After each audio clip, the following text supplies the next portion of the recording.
I hate my job as an NP. If that's you, you are in the right place. You build a CME score that might mean that you start a book about something you're passionate about and an attitude. Maybe you Hey y'all, it's time for our next meeting. Hey y'all, it's time for our next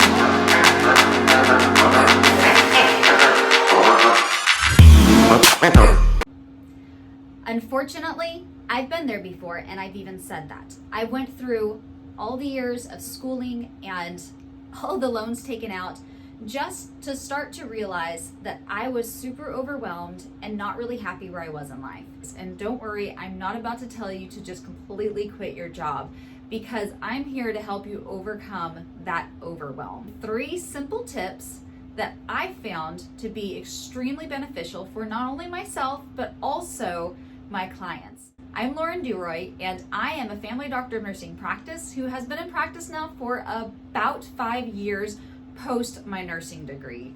And I can tell you that I went through it all, especially after I had my baby. I felt a whole bunch of overwhelm, and I had to go through this journey. And through that, I found 3 things that helped me the absolute most whenever I was starting on my journey on overcoming this burnout.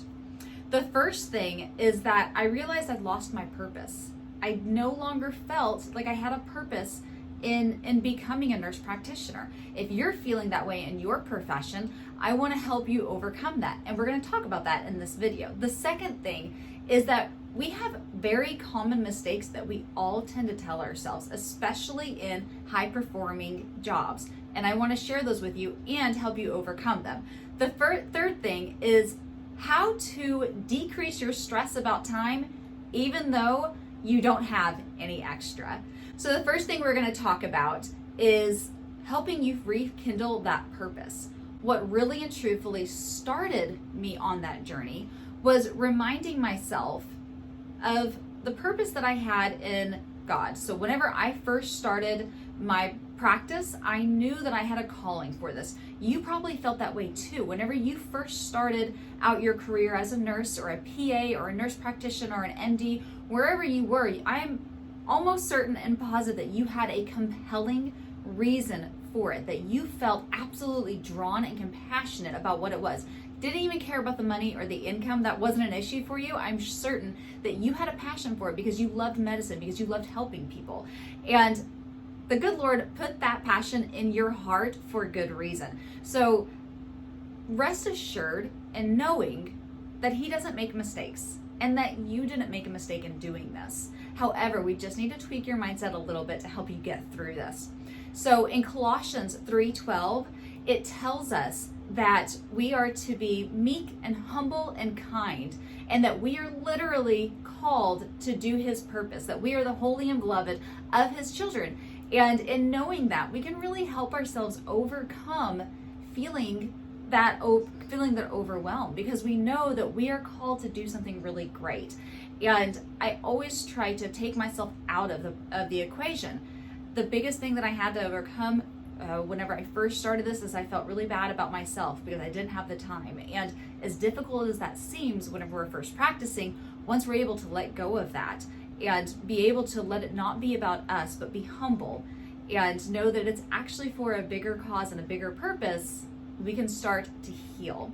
The second thing that I want to talk to you about is the mistakes that we often tell ourselves. Go ahead and hit that subscribe button because I don't want you to miss anything going forward on this. I'm going to give you tons of tips and tricks for overcoming your overwhelm if you are a medical professional. I'm going to help you learn how to become memory optimized, time hack warrior, and an energy rock star. And this is just the beginning. So make sure you click that subscribe button if this is resonating with you.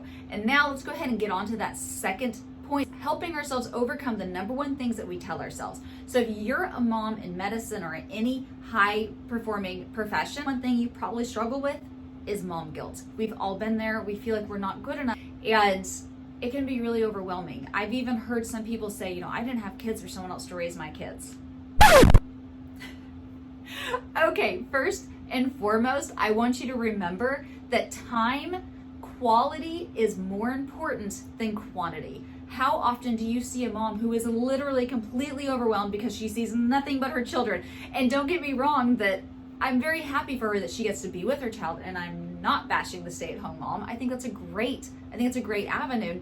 However, it isn't always the most optimal either. So don't get ahead of yourself and feeling like you're less of a parent or even a wife because you can't be there all the time 24/7, because you offer other amazing things. You are literally sacrificing your time so your child can have a better future. Remind yourself of that regularly and don't allow it to overcome you.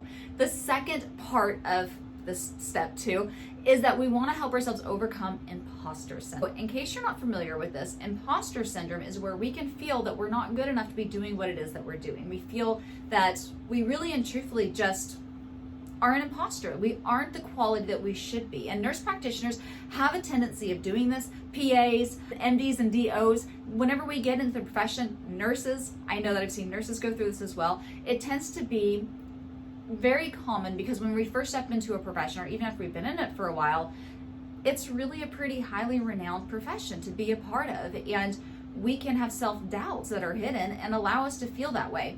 The first thing I want you to realize in this, that if you feel imposter syndrome, you're not an imposter, simply because imposters don't feel imposter syndrome.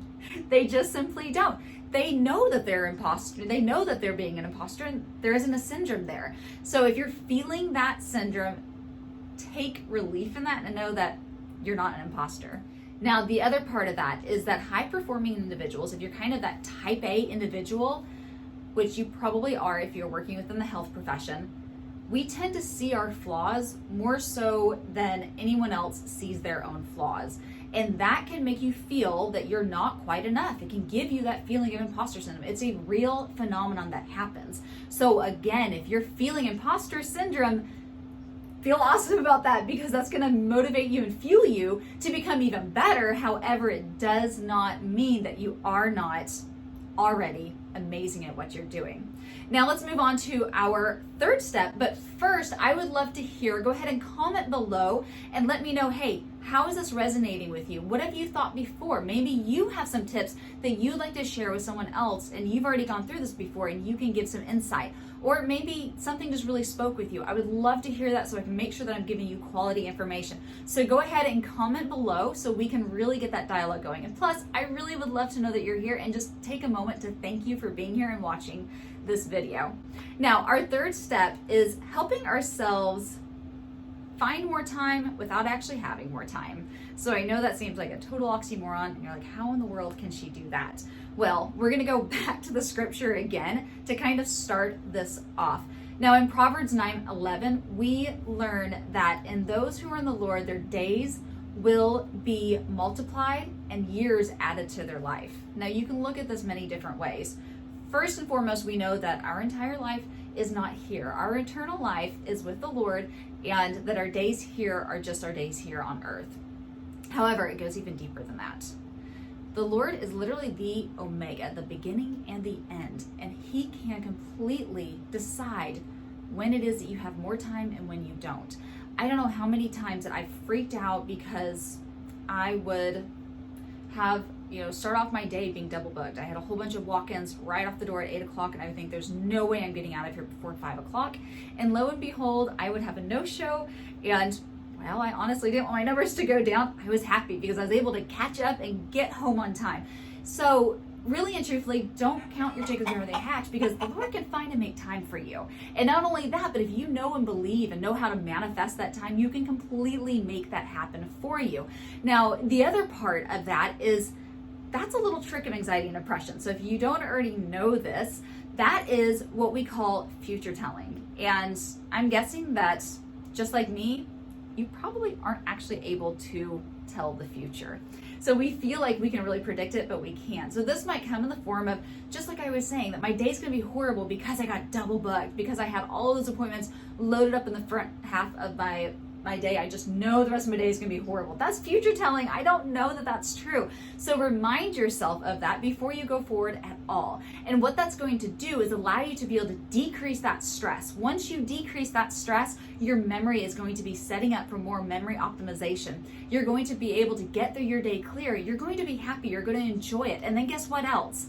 Your day is not just going to drag on and drag on, because that's the other part of finding more time despite you actually making more time. Have you ever did something, went on vacation, had fun at a party, visited with family members you haven't seen in forever, and the time just flies by? Cliches are cliches for a reason. Time flies when you're having fun. Now, have you ever literally watched paint dry? Just felt like this day was never going to end, or this moment was never going to end, or this line at Walmart was never going to end. It felt like you'd only been there 5 or 10 minutes and it felt like forever.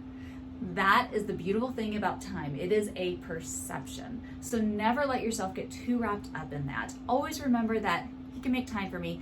And second of all, time is perception. So He can literally make more time for me where I need it. How can you apply this to your life? How is it that you need the most help? If you are in a place right now where you truthfully need more help and more individuality, like almost all of us do, I want to invite you to our 21-day challenge. I have one rolling every single month, and you can go ahead and click the links below. I'll add it here, and it will allow you to be able to jump in on the next one. Now, we may not have it open at this point in time. However, that will allow you to be able to monitor and know whenever our next one's coming on. So I want you to be a part of this. It's a really and truthfully amazing opportunity. The other thing that I want you to do is make sure that you click the link below, and I will actually give you completely free access to my In Case of Emergency PDF. So this is something that you can use whenever you're in moments of overwhelm, and I have tons of more information in this PDF. It's going to help you overcome those times so you can start loving your job and not hating your job as an NP. So thanks for jumping on, guys. I'll see you in the next video, and we'll become memory optimized, energy rock stars, and time hack warriors together.